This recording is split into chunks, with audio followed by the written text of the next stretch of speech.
Recently হিমালয়ানের একটা গল্প হয়েছে, অভিষেকও জানে সেটা।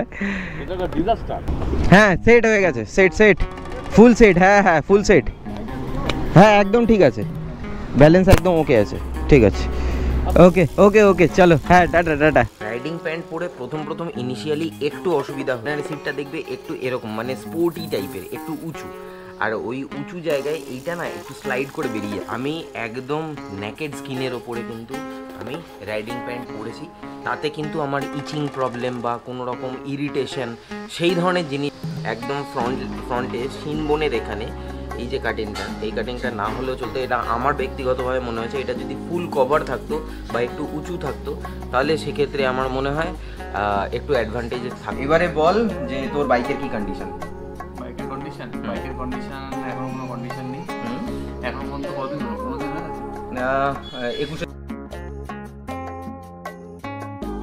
Good morning everyone, very good morning. ঘড়ির কাঁটায় এখন সময় হচ্ছে 4:52, একদম হালকা ড্রিজলিং হচ্ছে। আর এত ভোরে আমি বেরিয়ে পড়েছি কোথায়? কোনো রাইডের উদ্দেশ্যে কি? একদমই নয়, আমি এখন রাইডের উদ্দেশ্যে বেরোচ্ছি না, আমি বেরোচ্ছি ছোট্ট একটা কাটুখানি বাইক নিয়ে, আমাকে যেতে হবে, এগোতে হবে, তাই ভাবলাম তোমাদের সাথে একটু গল্প করতেই এগোই।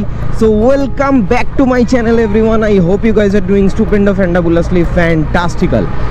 ভোরের আলো এখন অবধি ফোটেনি, কিন্তু শিনশিনে ভাব, হালকা ড্রিজলিং, আর শ্রাবণ মাস তো চলছেই। গত সপ্তাহে পারশনাথ থেকে ফিরে এসেছিলাম, তারপরে আর কোথাও সেরকমভাবে বেরোয়নি। আর এই সপ্তাহে এই 2 দিন আগে আমার এক দাদু, মায়ের কাকা হয়, আমার সম্পর্কে দাদু হয়, সে দাদু বয়স হয়ে গেছিলো, মেডিকেল কলেজে অ্যাডমিট ছিল, তো তিনি আমাদেরকে ছেড়ে চলে গেছেন। তো দ্যাটস ওয়াই রাত্রিবেলা আমাকে যেতে হয়েছিল মেডিকেল কলেজ, এবং সেই রাতে, যেই রাতে উনি চলে যান, সেই রাতে প্রচণ্ড পরিমাণে বৃষ্টি হয়েছিল, এবং সারা রাত আমাকে অন্ত্যেষ্টিক্রিয়ার জন্য বাইরে বৃষ্টিতে ভিজতে হয়েছে। তো লাস্ট কিছুদিন ধরে আমার শরীরটা বেশ একটু ম্যাজে ডিউ টু ওয়েদার, আর তার উপরে বৃষ্টির জল খেয়েছি। যদিও রেনকোট সমস্ত কিছু আমি পরেছিলাম, কিন্তু তবুও হয় না যে সারাক্ষণ ধরে বৃষ্টিতে ভিজলে একটা কেমন একটা লাগে। তো সেই রকমই একটা কন্ডিশন আমার হয়ে রয়েছে, গলাটাও কেমন একটা ভার একটু খুসখুসানি ব্যাপার গলার মধ্যে চলছে। তো ঠিক আছে, যাই হোক, এখন যেটা চূড়ান্ত বাস্তব, সেই চূড়ান্ত বাস্তবটাকে আমাকে মেনে নিতেই হবে, আমাদের সকলকেই মেনে নিতে হবে। জীবন থেমে থাকে না, জীবন চলতেই থাকে, এবং তার সাথে সাথে আমি সকালবেলা যেরকমভাবে বেরিয়ে পড়েছি, যে ঘটনাটা ঘটেছে আমি মনে করলাম তোমাদের সাথে একটুখানি শেয়ার করা উচিত, তাই শেয়ার করলাম। আর তোমাদের সাথে গল্প করতে দেখো চলে এসেছি আমি এয়ারপোর্টে। আর রাস্তার কন্ডিশন কিন্তু খুব একটা ভালো নয়, তার কারণ এখানে মেট্রোর কাজ হচ্ছে। So this is the reason Y এই জায়গাটা এখন একটুখানি খারাপ হয়ে রয়েছে। পরিচয় হয়েছিল সাবস্ক্রাইবার হিসাবে, মানে আমার ব্লগ দেখে তার ভালো লাগে এবং সেই সূত্রে সেই আমার সাথে যোগাযোগ করে, এবং সেখান থেকে একটা পরিচয়। সেই সম্পর্কটা সাবস্ক্রাইবারের থেকে অনেকটাই বেড়ে সেটা ভাইয়ের মতো হয়ে গেছে, দাদা ভাইয়ের সম্পর্ক হয়ে গেছে। সম্পর্কটা হয়েছে আমার অভিষেকের সাথে। অভিষেক থাকে হচ্ছে হাবড়ার ওই সাইডে, অভিষেকের বিয়েতেও আমি গেছিলাম একবার ডিসেম্বরে, সেই ব্লগও আছে। এবং তো অভিষেক আজকে বেরোচ্ছে হচ্ছে পুরীর উদ্দেশ্যে। তো রিসেন্টলি অভিষেক আসে, ওর পাওয়ারটা চেঞ্জ হয়ে যায়, তো আমার কাছে চশমা বানাতে দিয়েছিল, আমি ওর চশমাটা বানিয়ে দিয়েছি।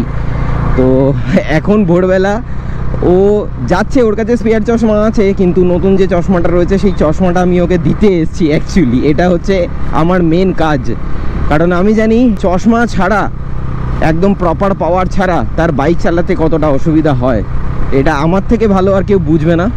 So this is the reason why অভিষেককে সিএফও করা হয়ে যাবে, প্লাস ওকে ওর নতুন স্পেক্স যেটা রয়েছে সেই স্পেক্সটাও দেওয়া হয়ে যাবে। সেই উদ্দেশ্যে আমার আজকে সকালবেলা এই বেলঘরিয়া এক্সপ্রেসের ওয়েতেই আমার এখানে আসা।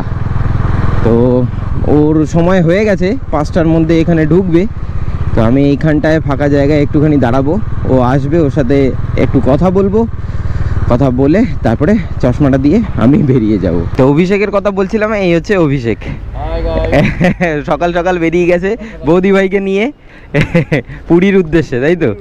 আর এই হচ্ছে ওর বাইক, হিমালয়ান 411 রিসেন্টলি হিমালয়ানের একটা গল্প হয়েছে, অভিষেকও জানে সেটা। ডিজাস্টার মানে ওটা একটা বিশাল বড় ব্যাপার। হ্যাঁ যাই হোক, ঠিক আছে, চলো চলো চলো, সাবধানে যেও। একদম একদম একদম।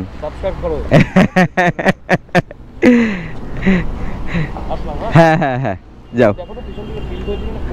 খুব বেশি না, খুব বেশি টিল্ট হয়নি। বৌদি ভাই একটু বসে যাও, তারপরে আমি দেখছি, বসে যাও।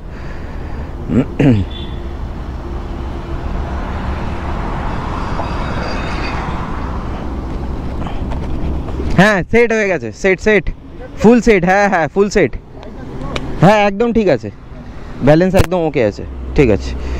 ওকে ওকে ওকে চলো, হ্যাঁ টাটা টাটা টাটা। হ্যাঁ হ্যাঁ অবশ্যই অবশ্যই যাব, অবশ্যই যাব, চলো টাটা।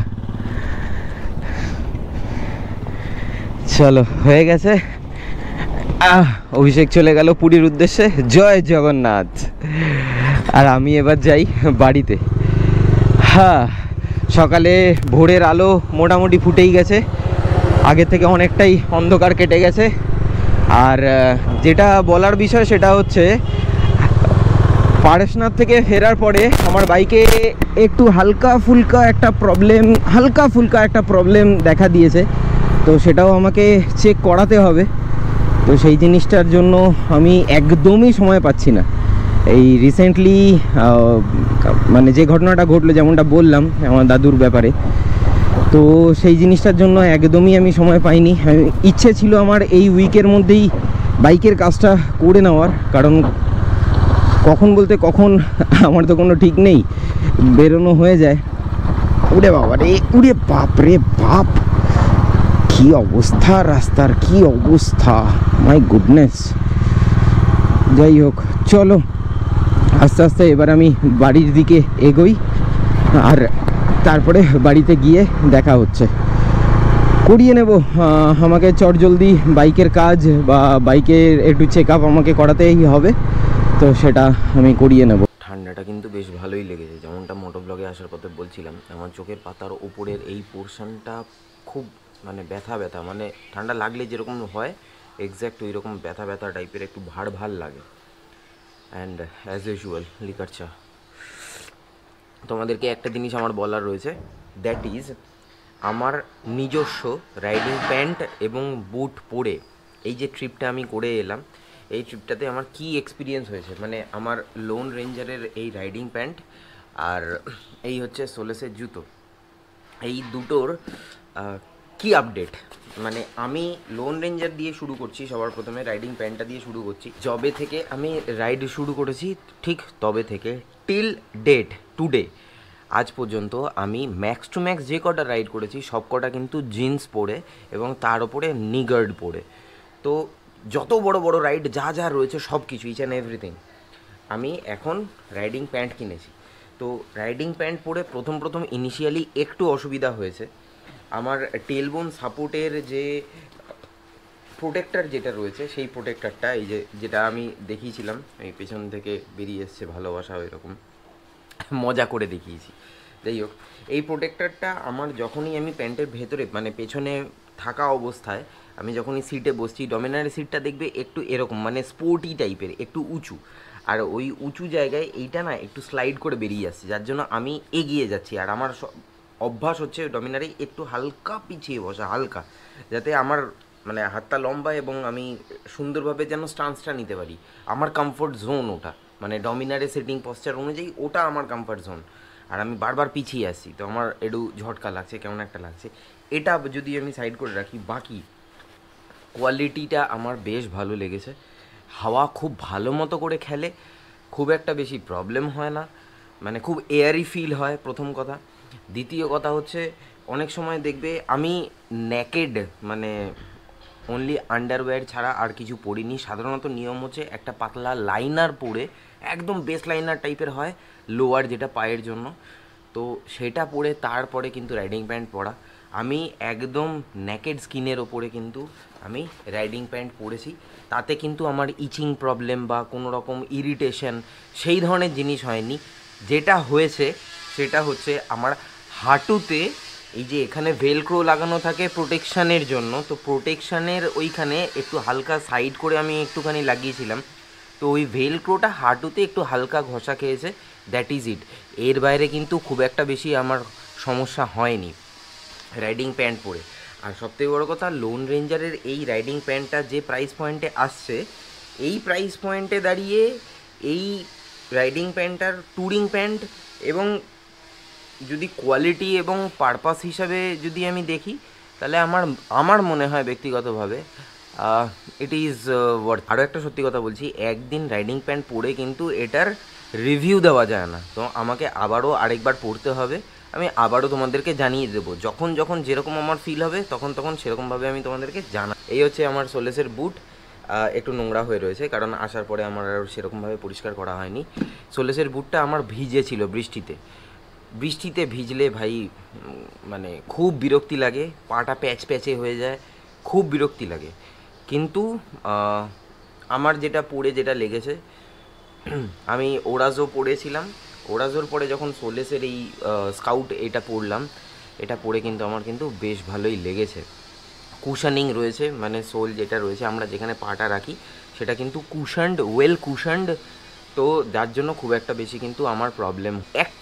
একটা জিনিস আমার যেটা মনে হচ্ছে, একদম ছোট্ট একটা জিনিস, সোলেসের এই যে কাটিংটা না, এই কাটিংটা না হলেও কিন্তু চলতো, একদম ফ্রন্টে শিনবোনের এখানে এই যে কাটিংটা না হলেও চলতো। এটা আমার ব্যক্তিগতভাবে মনে হয়েছে, এটা যদি ফুল কভার থাকতো বা একটু উঁচু থাকতো, তাহলে সেক্ষেত্রে আমার মনে হয় একটু অ্যাডভান্টেজেস থাকতো।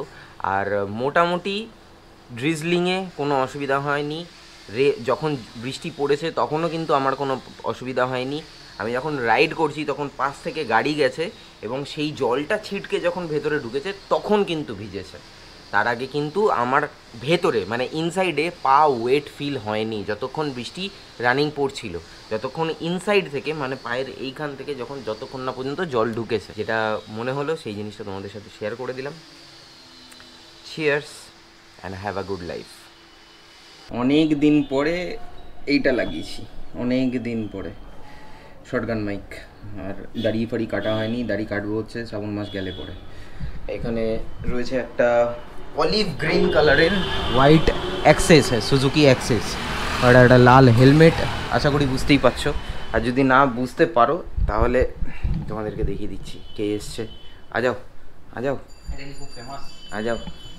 এটা ফেমাস বলতে ফেমাস তো বটেই, ফেম তো আছে সেটা নয়, তাহলে অলিভ গ্রিন স্কুটিটা কি খুব ফেমাস? হ্যাঁ ভীষণ ফেমাস, আমার খুব আই ক্যাচি লাগে। মানে স্কুটিটা তো ফেমাস নয়, ফেমাস তো করছিস, দেখাইনি কাউকে, কোথায় দেখেছি আমার ভিডিওতে দেখা যায় স্কুটিটা? হ্যাঁ একটা লম্বা একটা ইয়ে আছে না, মোটর ব্লগ আছে না স্কুটিতে, একটা ব্লগ আছে স্কুটিতে আছে তো, ওটা তো পুরোটাই স্কুটি নিয়েই হয়েছিল। একটা ব্লগ আছে। আচ্ছা এনিওয়েজ, এবারে বল যে তোর বাইকের কি কন্ডিশন?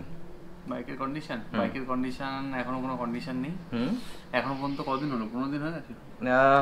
21শে জুলাই। তাহলে আজকে কত? আজকে হচ্ছে 5, ওদিকে 10 দিন আর এখানে 15 দিন। 15 দিন হয়ে গেছে, তো এখনো পর্যন্ত কোনো আপডেট নেই।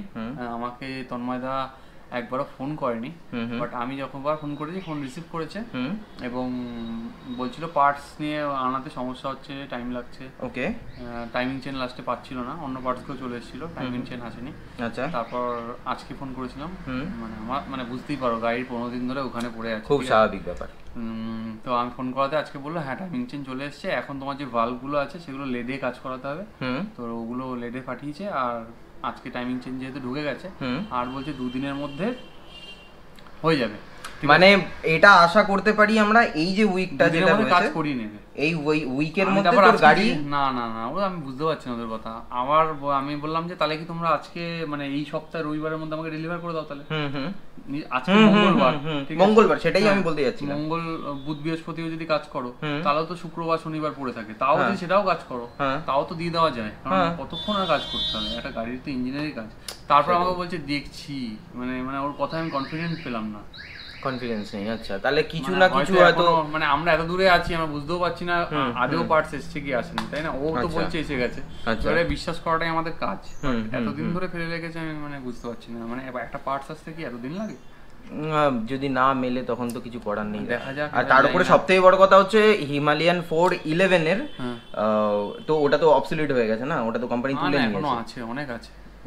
কোম্পানি প্রোডাকশন তো বন্ধ করে দিয়েছে না, 411 আনা আছে না, স্ক্র্যাম 411 নেই, ওটা 450 হয়ে গেছে। আরে বাবা ছিল তো ওই সেম জিনিস ছিল। এবারে কোম্পানির কাছে যদি ঘরে যদি মাল থাকে তাহলে ওরা পাঠাবে। এখন তো মোটামুটি বুঝে গেলে এই হচ্ছে নীলের বক্তব্য। এখন জানি না কি খবর, এখন সব ধোঁয়াশার মধ্যে আছে। এবার জবে কাজ করে যতদিন না পর্যন্ত বিল তৈরি করছে কত কি লাগবে বুঝতে পারছি না। ফাটকা একটা বড় লাগবে সেটা তো বুঝতে পারছি। মোটামুটি আমাকে এখনো কি কত এস্টিমেট দিয়েছে, মোটামুটি 12-13 হাজার টাকার এস্টিমেট শুধু মানে পার্টসের দিয়েছে। এবার ওদের তো এবারে লেবার চার্জ বাকি আছে, লেবার চার্জ।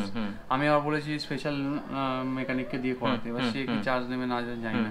আচ্ছা, আর স্টুডিও কাউন্টারে দেওয়াটা উচিত হয়নি। এবার স্টুডিও কাউন্টার না দিয়ে আমাদের কোনো উপায়ও ছিল না, কারণ ওর থেকে দূরে ছিল বর্ধমান, অনেক বর্ধমানের রয়্যাল এনফিল্ড, তো ওটাই কাছাকাছি ছিল। দেখা যাক কি হয়। এবারে তোমাদেরকে তো ফিডব্যাকটা আমরা দেবোই যে কি হয়েছে, তোমরা জানতে পারবে যে এই কাজটা আমরা করে ঠিক করেছি না ভুল করেছি, সেটাও তোমরা জানো। তুই আমাকে জানিয়ে দিস, আমি জানিয়ে দেবো, না হলে ওর চ্যানেল থেকে তো তোমরা জেনেই যাবে কি হয়েছে না হয়েছে। তো এখন মোটামুটি এই একটু মাইক টেস্টিং অডিও টেস্টিং এরকম চলছিল ওরা আমার মধ্যে, সেটাই। এবার আমরা নিজেদের মধ্যে আবার টেস্টিং শুরু করি, মাইক টেস্টিং অডিও টেস্টিং।